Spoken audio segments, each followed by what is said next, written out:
আসসালামু আলাইকুম। আজকে আমি একটা ভিডিও নিয়ে এসেছি, সুপার ভিডিও রফিকুল ইসলাম সাইদ হুজুরের। আশা করছি ভিডিওটা আপনাদের খুবই ভালো লাগবে। খুব সুন্দর ভিডিও, খুব সুন্দর বয়ান করেছে, দেখুন ভালো লাগবে। চলো শুরু করা যাক। যেই রাসূলকে নিয়ে কেউ কটু মন্তব্য করলে তার বাঁচার অধিকার দুনিয়াতে থাকে না ইসলামী শরিয়া অনুযায়ী। যেই নবীর ব্যাপারে কটু মন্তব্য করেছিল বেশ কিছুদিন আগে ফ্রান্সের প্রেসিডেন্ট ম্যাক্রোর একজন অনুসারী, তার রাষ্ট্রের একটা ব্যঙ্গচিত্র আঁকাইছিল। এইটুক কাজ করার কারণে 250 কোটি মুসলমানের কলিজায় আঘাত লাগছিল। হাজার হাজার কোটি টাকার পণ্য মুহূর্তের ভিতরে বয়কট করছিলাম আমরা, কারণ হাতটা দিয়েছিল আমাদের কলিজার থেকে বেশি প্রিয় যিনি, তার নাম মুহাম্মদ সাল্লাল্লাহু আলাইহি ওয়াসাল্লাম। সেই রাসূলের আদর্শ বাস্তবায়নের জন্যই আজকে মাইক ভাড়া করছেন, সেই রাসূলের আদর্শ বাস্তবায়ন করার জন্যই মসজিদটা দিছেন। এত আয়োজন, সবকিছু নবীর আদর্শের জন্য, এই রাসূলের জন্য। অন্তর থেকে আমরা দরুদে সালাম পড়ি, আল্লাহুম্মা সাল্লি আলাইহি আল্লাহুম্মা বারিক আলাইহি। কেমন আছেন সকলে? আলহামদুলিল্লাহ।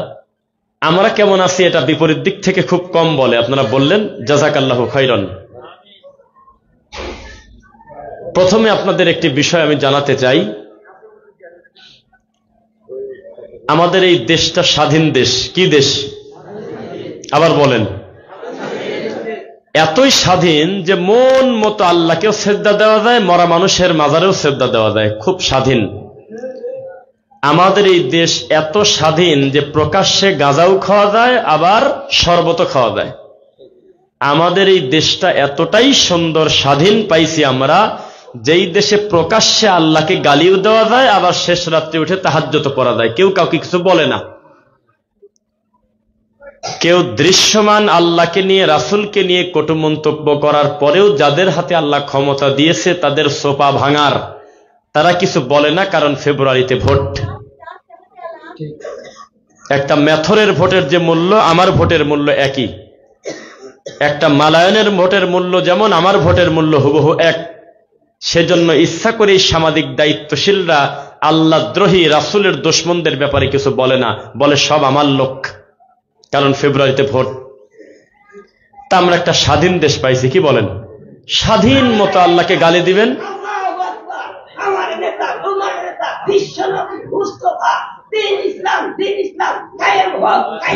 বসেন, আলহামদুলিল্লাহ। আল্লাহ আমাদের দিনের জন্য কবুল করুন, আল্লাহুম্মা আমিন। এরকম স্বাধীনতা আমরা চাই না যে একটা ডাকাত ডাকাতি করে যাবে, আমি কিছু বলবো না। একটা বেনামাজি নামাজ একদিনও পড়ে না, ঈদের নামাজের জামাত মিস করে, আর আমি বাপ বসে দেখবো, ওই রকম স্বাধীনতা চাই না। পিঠের চামড়া তোলার স্বাধীনতা চাই আমরা, বেনামাজিকে জেলে ঢোকানোর স্বাধীনতা চাই আমরা, চোরের হাত কাটার স্বাধীনতা চাই আমরা, জেনাকারিনী মহিলা বিবাহিত হলে তাকে একেবারে হত্যা করে দিতে চাই, পাথর মেরে বুক পর্যন্ত গেড়ে, এই স্বাধীনতা চাই আমরা। ওই স্বাধীনতা চাই না যে 10,000 টাকা দিয়ে মুহূর্তের ভিতরে পরকিয়া ঠিক করে দেবে, এই নোংরা নীতি আমরা চাই না। আমাদের এই দেশ স্বাধীন, এতটাই স্বাধীন যে 18 বছর পূরণ হওয়ার একদিন আগে যদি কোনো মেয়ের বিয়ে দিতে চায় তার বাপ, আর প্রতিবেশী কোনো অসভ্য যদি ফোন দেয় থানায়, থানা থেকে পুলিশ এসে ওই বাপের ধরে নিয়ে যাবে, কারণ মেয়ের বয়স 18 বছর পূরণ হয় নাই। 12 বছরের মেয়ে কুকাম করে ধরা পড়ে বাচ্চা পেটে নিয়ে ঘুরতেছে এই দেশে শত শত। কিন্তু বিবাহ দিতে গেলে ঝামেলা আছে। 15 বছরের ছেলের সাথে বিদেশি লোকের বউ ধরা পড়ে জড়াজড়ি করে আটকে পড়ে আছে, সমাজবাসী জোর করে তাকে বিয়ে দিয়ে দেওয়ার জন্য প্ল্যান করতেছে, টাকা বাজি ধরতেছে 2 লক্ষ টাকা। কিন্তু ওই 15 বছরের ছেলেকে যদি কেউ বিয়ে দিতে যায়, মামা রাজি না, খালু রাজি না, ফুফা রাজি না, দাদা রাজি না, দাদি রাজি না, সারা দেশের সবাই বলে আরে বাচ্চা ছেলেকে বিয়ে দাও কি কামে।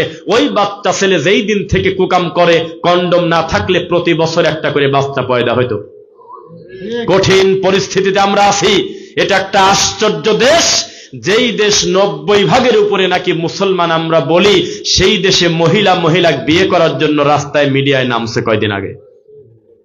নোয়াখালী থেকে মেয়ে চলে আসছে টাঙ্গাইলে, নাম হলো সোফিয়া। নার্গিসের বাড়িতে এসে বলতেছে আমাদের 2 জনকে বিয়ে না দিলে আমরা বিষ খাবো। এই তো আমাদের স্বাধীন দেশ, এই তো আমাদের মুসলমান দেশ। কুলাঙ্গার আবুল সরকার, বাউল, ফাউল, ল্যাংটা, এই মানুষের কুলাঙ্গার, এই শয়তান আমার আল্লাহকে প্রকাশ্যে গালিগালাজ করতেছে মুনাফিক বলে, নাউজুবিল্লাহ। এ মুখে আনাও পাপ। একটা সামাজিক রাজনৈতিক নেতা কিচ্ছু বলে না, কারণ ফেব্রুয়ারিতে ভোট। এইরকম জানোয়ার, এইরকম অসভ্য, এইরকম অমানুষ আবুল সরকার এই কুলাঙ্গারের পক্ষ নিয়ে কিছু রাজনৈতিক নেতা মাঠে নেমে বলতেছে যে আমরা তার পক্ষে, তার নির্যাতন বন্ধ হোক, তাকে মুক্তি দেওয়া হোক, কারণ তার অনুসারীদের যাতে ভোট পায়। এই স্বাধীনতা আমরা চাই না। আপনারা মনে করেছেন যে এই আবুল সরকার, এই বাউল গ্রুপ আজকে আল্লাহকে গালি দিয়েছে, আপনি কিছুই জানেন না। আজকে ফেসবুকে একটা নতুন ভিডিও ভাইরাল হয়েছে। আবুল সরকারের পূর্বের একটা ভিডিওতে বলতেছে সূরা নাসে বলা আছে যে তোমরা মন মতো নাচো। কথা বলেন না, চুপ করে থাকেন কি কারণে? নাউজুবিল্লাহ বলেন। সূরা নাস, এখানে নাকি প্রত্যেক আয়াতে আয়াতে আল্লাহ বলছে হে বান্দা তোমরা সবাই মিলে নাচো, এই জন্য নাচা বলে জরুরি। এইরকম অমানুষদের জায়গা করে দিয়ে, এইরকম কুলাঙ্গারদেরকে মাঠে ময়দানে যে সমস্ত লোক বাউল গানের নামে আসর করে, তারা মানসিক বিকৃত, তারা মুসলিম নামের মুশরিক, তাদেরকে প্রতিহত করতে হবে আইনের মাধ্যমে। কোন ধরনের স্বাধীনতা পাইছি আমরা? হ্যাঁ মুনাফিক মুসলমান। আল্লাহ রাসূলকে উমর রাদিয়াল্লাহু আনহু বললেন আমি সারা পৃথিবীর সব থেকে বেশি ভালো আপনাকে বাসি, আমার জানটা বাদে।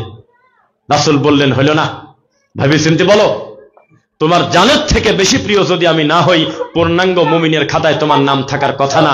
আর আপনি কত বড় মুনাফিকের মুসলমান, আপনি মুসলমান হয়ে আপনি বাউলের পক্ষ নিচ্ছেন, যেই বাউল প্রকাশ্যে আমার আল্লাহকে নিয়ে কটু মন্তব্য করে, এ তো বলতেও তো ভিতরটা ছিঁড়ে যায়। সাবধান। গত পরশুদিন কালো জিরা মনে করে কীটনাশক ওষুধ রুটির ভিতরে মিশে খাইছে, বোঝে নাই। 11 জন বর্তমান সদর হাসপাতালে আছে সাতক্ষীরা। কি মনে করে খাইছে বলেন তো? কথা উত্তর দিবেন। কি মনে করে খাইছে? কালো জিরা। জান্নাতে দেওয়ার আশায় খাইছে না দুনিয়াবি খাবার? দুনিয়াবি খাবার। এই খাবার মিস্টেক হওয়ার কারণে 11 জন হাসপাতালে বাঁচে না মরে আমরা কেউ জানি না, আল্লাহ জানে। আর ভুয়া আমল করে, শিরক করে, এই জমিনে মাস্তানি করে আপনি টিকে আছেন আর বলতেছেন আমল তো করতেইছি জান্নাতে যাব। এত সহজ? প্রত্যেক বিদাত হইল কীটনাশক, প্রত্যেক বিদাত হইল ভাইরাস। কালোজিরা মনে করুক আর মধু মনে করুক, যে জিনিস মনে করেই যদি আপনি কীটনাশক খান তার কাজ হবেই। এর নাম হলো অপরাধ। আজকে মুসলমানের কোনো ফিলিংস নাই, অনুভূতি নাই। আমি খালি দুঃখে চিন্তা করি আল্লাহ, এই সমস্ত অমানুষ 2 দিন পর পর মানুষের বাড়িতে যায় ভোট চাবে কোন লজ্জায়? যারা মীমাংসিত ইসলামের শত্রুর ব্যাপারে খোলা মাঠে কথা বলতে লজ্জা পায়, যাতে বাউলদের 50 লাখ ভোট হাতছাড়া না হয়, এই অসভ্য 2 দিন পর মসজিদে দাঁড়ায় বলে কোন জ্ঞানে আমাকে ভোটটা দিও। যেই অমানুষ নবীর দুশমনের ব্যাপারে কথা বলতে লজ্জা পায়, খোলা মাঠে বলে না, এই লোকটা কোন হিসাবে বলে আমাকে ভোট দিলে জান্নাতে চলে যাবে, বলে কোন লজ্জায়? হিসাব একদিন হবে, হবে কিনা বলেন? অনেক কাজ হয়ে গেছে। যেই মাহফিলে কালেকশন থাকে, উন্নতি কল্পের মাহফিল, সেই মাহফিলে আমরা চান্স পাই, এটাই আমাদের ভাগ্য। কারণ মূল ফোকাস থাকে যে মাল উঠলো কত, গতবার কত উঠছে আর এইবার কত, এরপরে অতিথির তো আছেই। সব মিলে আমরা যে মাইকটা পাইছি এটা একটা শুকরিয়া আদায় করি। তবে যতটুক সময় আমরা বলবো, আপনার মুখ থেকে কথা আমি বলাবো ইনশাল্লাহ, যে লোকটা যে টাইমটুক পাইছিল ইনসাফ করে কথা বলছে, ইনশাল্লাহ ইনশাল্লাহ ইনশাল্লাহ। একটা তাকবীর দিচ্ছে, লিল্লাহি তাকবীর। জমিয়ে গেছেন আপনারা, একবারে জমিয়ে গেছেন। পিছনের ভাইয়েরা কোনো কথা বলে না, লিল্লাহি তাকবীর। এই তাকবীরে মজা পান না? এই তাকবীরে শান্তি পান না? মুহাম্মাদের অনুসারী উম্মতরা হল বর্তমান সবচাইতে দুর্বল। এটা বলতে লজ্জা লাগতেছে, কথা ঠিক। কেন? আপনি বাউলদের দেখেন, সঙ্গটা দেখেন। হাজার হাজার বাউল জীবন দেওয়ার জন্য কাফন পরে রাস্তায় মানিকগঞ্জে বের হয়েছে, একটা বাউলের মুখে এই কথা নাই আল্লাহকে নিয়ে গালি দেওয়াটা আমার ঠাকুর ঠিক করে নাই। অন্য ব্যাপারে তার ঠিক আছে, আমাদের একই বাউলের দল যেহেতু, তবে আল্লাহকে নিয়ে গালি দেওয়া ঠিক হয় নাই। কেউ বলে না, সবাই তার পক্ষ নিয়ে রাস্তায়। লালনের মন্দিরে যখন আওরস হয়, 2 কিলোমিটার ফাঁক দিয়ে হাঁটা যায় না, পরিবার নিয়ে গাঁজার গন্ধে আর গাঁজার ধোঁয়ায় এই লালনের অনুসারী একটা জট পাগলকে ধরে যদি জেলে দেন, হাজার হাজার জট পাগল মিছিল করবে তাকে বের করার জন্য। কিন্তু উম্মতে মুহাম্মাদি যারা খাঁটি মুসলমান, তাদের একজনকে ধরে দেখেন, বাকি লোক জিলাপি খায়। অথচ মুহাম্মদুর রাসূলুল্লাহর অনুসারীদের একটি উদ্দেশ্য হলো রুহামা উ বাইনাহুম আশিদ্দা উ আলাল কুফার, কাফেরদের ব্যাপারে তারা খুব কঠোর আর নিজেদের ব্যাপারে তারা খুব রহমশীল, দরদালা, মুহাব্বতের মানুষ। আমাদের পুরা উল্টা, ইহুদি খ্রিস্টান আমাদের বন্ধু আর মুসলমান ভাই হইল আমাদের শত্রু। কথা বুঝতেছেন তো?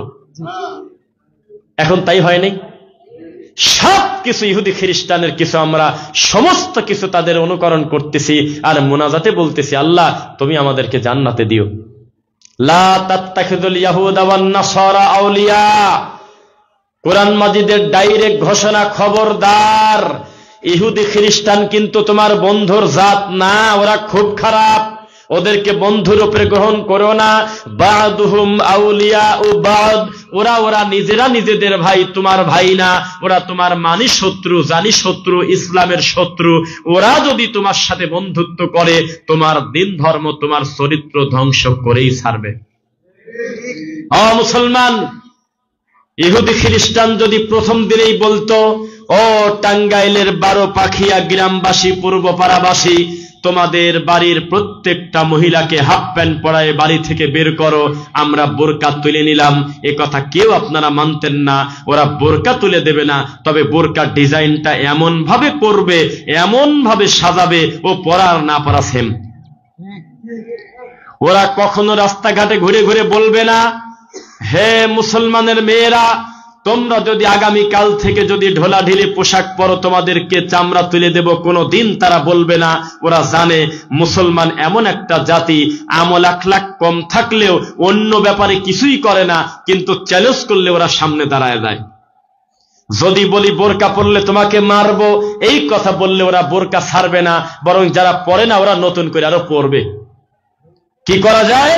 আমরা এমন একটা বোরকার ডিজাইন বানাবো, আর আমাদের মেয়েরা যারা পতিতালয়ের মেয়ে, যারা দেহ বিক্রি করে টাকা রোজগার করে, এই মেয়েদেরকে বোরকা পরায় দেব। তবে বোরকার বাইরে থেকে বোঝা যাবে তার শরীরের অঙ্গ প্রত্যঙ্গ। এইটা দেখে দেখে টেলিভিশনে মুসলমান টুপিওয়ালা, দাড়িওয়ালা, হুজুর হোক, হাজি হোক, নামাজি লোকের মেয়ে ঘরে বসে টিকটক দেখে বুঝবে এই বোরকাই তো দেখতে ভালো দেখা যায়, এইরকম ডিজাইনের বোরকা আমি কিনবো। ওরা কখনো বলবে না মসজিদ ভেঙে দাও, মাদ্রাসা ভেঙে দাও, নামাজ পড়লে ধরে পিটাবো, এই কথা বলবে না। ওরা কি করবে? কৌশলে মসজিদে, মাদ্রাসায়, ঈদগায় সিসিটিভির নামে, বিভিন্ন ব্র্যাকের নামে, ইহুদি খ্রিস্টানের সংস্থার নামে আপনাকে সহযোগিতা করবে। কারণ আপনি হাদিস না জানলেও তারা জানে মুসলমানের ইবাদত কবুল হওয়ার পূর্ব শর্তের একটা বিশেষ শর্ত হলো হালাল রুজি। আল্লাহ পবিত্র, তিনি পবিত্র ছাড়া কবুল করেন না। এই জন্য ইহুদি খ্রিস্টান মুসলমানের বাচ্চার হাতে টাকা দিয়ে দিচ্ছে কিনা বলেন? কি খুশি, কয়ে কে দেশে তা দিয়ে কি করবো, আমার উপকার তো হইল। হ্যাঁ ছোট লোক, কি দরকার 5 তলা মসজিদ করার? টিনের মসজিদ করব, সাবরা করব, প্রয়োজনে এরকম কাপড় দিয়ে ঘেরাও করে মুষ্টির চাউল তুলে আমরা পূর্ব পাড়া এই বড় পাখিয়াবাসী সাধ্য অনুযায়ী 2 টাকা 5 টাকা করে গোছায় আমাদের অনুযায়ী যদি পারি করব, আর যদি সামর্থ্য থাকে 10 তলা বিল্ডিং করব। ইহুদি খ্রিস্টানের বাচ্চার 1 টাকা সহযোগিতা নিয়ে ধর্মকে খাটো করব না। এই মুসলমান যদি সমাজে থাকতো, এই সামাজিক জাহিলিয়াত উঠে যেত না ভাই? আচ্ছা, একটা বিষয়, আমার সামনের শ্রোতার উপস্থিতি যাই থাকুক, তবে আগ্রহের কোনো ত্রুটি নাই, এই হিসেবে আমার ভালো লাগতেছে। আপনারা বসে থাকবেন ইনশাল্লাহ। লিল্লাহি তাকবীর, আলহামদুলিল্লাহ। কারণ ইমাম খতিব পাইছেন হলো তর তাজা যুবক, কমিটির লোক পাইছেন হলো যুবক, মাহফিলে পর্দার পেছন থেকে যারা আজকে আয়োজন করতেছে, সহযোগিতা করতেছে এবং ঢাল হয়ে দাঁড়িয়েছে, তারা হলো তরুণ যুবক। এই জন্য মাহফিলটাও গরম গরম আছে, আলহামদুলিল্লাহ। সামাজিক জাহিলিয়াত কোন পর্যায়ে? ছেলের বউ শ্বশুরের কাছে নিরাপদ না। কোথায় আছেন আপনি উত্তর দেন। পরকীয়াটা কোন পর্যায়ে গিয়েছে? আপনি নতুন বিবাহ করে 11 দিন পরে ফ্রান্সে চলে গেছেন বা অন্য রাষ্ট্রে, আজ 3 বছর আসেন না। এটা কোন ধরনের কাজ ওইটা আমি আজকে ব্যাখ্যা দেব না, দিলে আমার বিরুদ্ধে আপনারা লাগিয়ে যাবেন না, ওটা থাক। কিন্তু আপনার বউটাতে রেখে গেলেন, আপনার বউ আপনার বাপের কাছে পর্যন্ত নিরাপদ না, বর্তমান সমাজ হলে এটাই বলতেছে।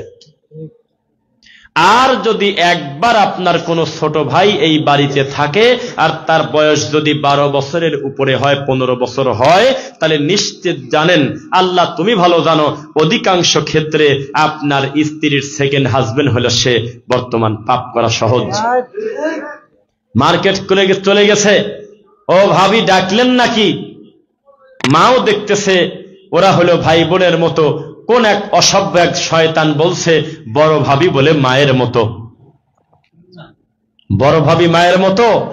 তাই আমি বলছিলাম যে কন্ডম না থাকলে 3 বছরে 3টা বাচ্চা হয়ে যেত। আপনার ছোট ভাই এই কুকাম করতেছে, আপনি যে কষ্ট করে টাকা পাঠাচ্ছেন বিদেশ থেকে, এই টাকাটা যাচ্ছে কোথায় আর কি কি করতেছে আপনি জানেন না। 1450 বছর আগে রাসূল বলেছেন, ততদিন কিয়ামত হবে না যতদিন মানুষ প্রকাশ্যে জিনা ব্যভিচারে লিপ্ত না হবে। আর বর্তমান জিনা ব্যভিচার হলো ইজি, একবারে সহজ, আর বিয়ে হলো কঠিন। 18 বছর 16 বছরের ছেলে বিয়ে দেশে, এই কথা শুনলে লোকজন হাসে। অথচ ভালো মানুষের বাচ্চা এসএসসি পরীক্ষার পরে তার ছেলেকে যদি বিয়ে দিত, যে তুমি যেহেতু পাশ করিস অথবা এসএসসি পরীক্ষা দিলে 3 মাস সময় আছে রেজাল্ট বাড়ানোর, এই 3 মাসে তোমার বিয়ে দিয়ে দেব, বউনি বেড়াও, বিয়ে দিয়ে দেবে, একটা গিফট। এসএসসি পাস করেছো, গোল্ডেন এ প্লাস, খুশি হয়ে পুরস্কার দিলাম একটা বউ। আর 1.5 এর থেকে বেশি কাম হয়তো আপনি জানেন না। আপনার ছেলে গোপনে কত কুকাম করে আপনি জানেন না। বাপের অনুমতি নিয়ে কোনোদিন কেউ কোনো নারীর সাথে কুকাম করে না ভাই। ওই মেয়ে কত ধরনের অন্যায় করে আপনি জানেন না। আপনার কিছু খারাপ প্রতিবেশী আছে, তারা বলে যে আরে আর একদিনকার ছেলে হাতে পায়ে লম্বা হয়েছে, এই ছেলেকে বিয়ে দিয়েন না। শুধু হাতে পায়ে লম্বা হয় নাই, বহু জায়গায় লম্বা হয়েছে, আপনি বিয়ে দিচ্ছেন না, আপনি দায়ী হচ্ছেন। এই মেয়ে 25 বছর পর্যন্ত পুষে রাখতেছেন কার কথা মতো? কোন হাদিসে আছে, কোন আয়াতে লেখা আছে তোমরা তোমাদের মেয়েদেরকে এমএ পাস করাও, দাওরা পাস করাও, কামেল পাস না করা পর্যন্ত বিয়ে দিও না? আছে কোন জায়গা? আমি মরার আগে 2 চোখ দিয়ে দেখে দিতে চাই। কোন বাপের বেটা থাকলে হাত তুলে বলেন, আমি দেখব। বরং তার উল্টা কথা আছে, মেয়েকে আদর্শ শিক্ষা দাও, আল্লাহর ওহির জ্ঞানে জ্ঞানী করো, মেয়েকে দিন শেখাও, অতি দ্রুত দিনদার পাত্রর হাতে তুমি আমানতটা বুঝে দাও, তোমার সাথে আমি জান্নাতে কাছাকাছি থাকবো। এই হাদিস আমরা পাইছি, আপনারা পাইছেন? কথা বলে না। আর গ্রামে ভালো একটা ছেলে পেয়েছে, এই মেয়েটাকে যদি বিয়ে দিতে যায়, তার মামারা মানা করে, আমরা মেয়েকে পড়াবো, আরো 5 বছর দেখবো। এই 5 বছরে হাজার হাজার ল্যাংটা ছবি দেখবে। স্কুল কলেজ ভার্সিটিতে শুধু ছেলেরা বিড়ি সিগারেট খায় না। ও টাঙ্গাইলবাসী, আপনার পাশের জেলা ঢাকা, টাঙ্গাইলের সদরে খবর নিয়ে দেখেন, মেয়েরা পর্যন্ত বিড়ি খায়। হ্যাঁ, এখন আর শহর বলে কোনো কথা নাই। আমরা গিয়েছিলাম ঠাকুরগাঁও, রানীশঙ্কল, আমরা গিয়েছিলাম পঞ্চগড়, বিভিন্ন জেলায় গিয়ে আমরা খবর পেয়ে বক্তব্য দেওয়ার শেষে কমিটির লোক আমাদের বলে, আমাদের এলাকাতেও অনেক মেয়ে হলে স্কুল কলেজে পরে বিড়ি খায়। কোথায় যাচ্ছি দিন দিন আমরা? বিবাহটাকে সহজ করেন, জেনা ব্যভিচার কঠিন হয়ে যাবে।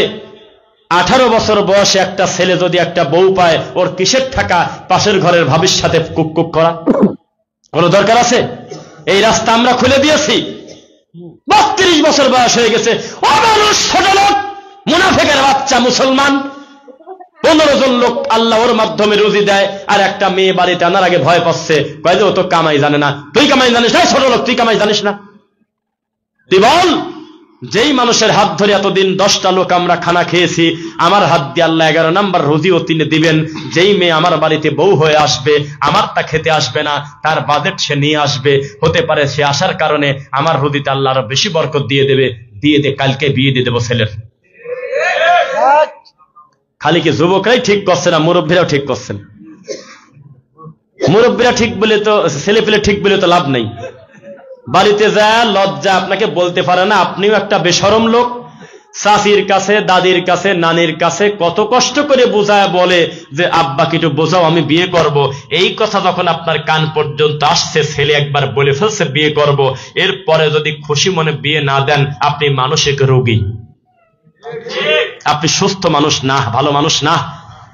যেই ছেলে নিজে থেকে বলে ফেলছে আমি বিয়ে করব, আপনি কোন লজ্জায় সেই ছেলেকে মারতে গেলেন আর বললেন অমুকের ছেলে এত বড় বিয়ে কর না, তুই 2 দিনের ছেলে, এত ফায়সা কথা বলেন কেন আপনি? আপনি বিয়ে দিয়ে দেন, আল্লাহ চাহে তো বড় বড় গুনাহ থেকে আল্লাহ তাকে হেফাজত করবেন ইনশাআল্লাহ। বিয়ের পরেও কেউ অন্যায় করেন আমি তা বলি নাই, তবে পার্সেন্টেজ খুব কম অবিবাহিত মানুষ যত পাপের সাথে যুক্ত। বুঝতেছেন তো? সবাই হাসতেছে, কত মজাদার ওয়াজ, অথচ আমাদের বাপ মা যদি এই বিষয়গুলো বুঝতো কত আগে সহজ হয়ে যেত। ডক্টর জাকির নায়েক বলে, আমি একবারে স্যাংরা বয়স আমার বাপ মামা বিয়ে দিয়েছে, আমি অতি দ্রুত আমার ছেলে ফেলে বিয়ে দিয়ে দিছি, শর্টকাটে রিল্যাক্সে আমি চিন্তা মুক্ত হয়ে খালি দিন ধর্মের কাজ করবো, আমার ব্যবসা বাণিজ্য দেখার কোনো চিন্তা নাই, আমার ছেলে বড় হয়ে গেছে আমার সাথে সাথে। আর সাদে অর্ধেকের বেশি মাল নাই, এখন ওই বাপ করছে যে চাকরির একটা প্রমোশন হোক, তারপর দেখবো কি করা যায়। ওদিকে কিন্তু 20 বছর পড়াশোনা করছে ছেলেটা, 15টা মেয়ের সাথে তার ব্রেকআপ হয়ে গেছে, এখনো বিয়ে দিচ্ছে না, বলতেছে যে আরো কিছুদিন দেখবো, যেহেতু গরু করটিয়া হাট থেকে নিয়ে আমরা অন্য হাটে আর কিছুদিন দেখি কোন হাটে দামটা ভালো ওঠে, সহজে বিয়ে দিতে চায় না, এরপরে বলে আগে বাড়ি ঘরটা ঠিক করি। এই তো আমাদের সমাজ। এমন একটা সময় বিয়ের যখন টাইম আসে, তখন এই বাপ আর মা, আপনারা কত খারাপ দুইজন। আপনারা বলতেছেন আমি একটা বাচ্চা মেয়ে ঘরে আনবো, ছেলে হলো 42 আর মেয়ে হলো ক্লাস 9-এ পড়ে, একটা মেয়ে আনছেন বাসায়, কি করবেন বলেন? 6-7 বছর পর হারবাল খায়। আর বাংলাদেশের যুবকদের চরিত্র হলো গাছের ডালে ডালে, 7 দিনের কোর্স, 21 দিনের কোর্স। শুনতে আপনার মজা লাগতেছে, হাসতেছেন, কথা তো সত্য, কথা সত্য না? চরিত্র রক্ষার জন্য আল্লাহ চিকিৎসা দিল বিবাহ। ওয়া আনকিহুল আয়ামা মিনকুম ওয়াস-সালিহিনা মিন ইবাদিকুম ওয়া ইমাইকুম ইয়াকুনু ফুকারা আয়ুগনিহিমুল্লাহু মিন ফাদলি। তোমরা বিয়ে করো, বিয়ের কারণে আমি আল্লাহ তোমাদেরকে বরকত দিয়ে দেব, সুবহানাল্লাহ, ধনী বানায় দেব। আর আমরা বিয়েটাকে যখন কঠিন করেছি, জিনা ব্যভিচার হয়ে গেছে, তখন সহজ। আল্লাহ হেদায়েত দিক, বলেন আমিন। তাহলে মোরাল কথা, সন্তানকে উপযুক্ত টাইমে বিয়ে দিয়ে দিবেন।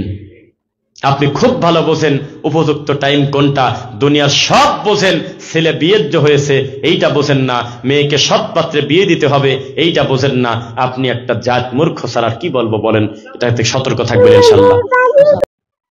কেমন লাগলো লেকচারটা?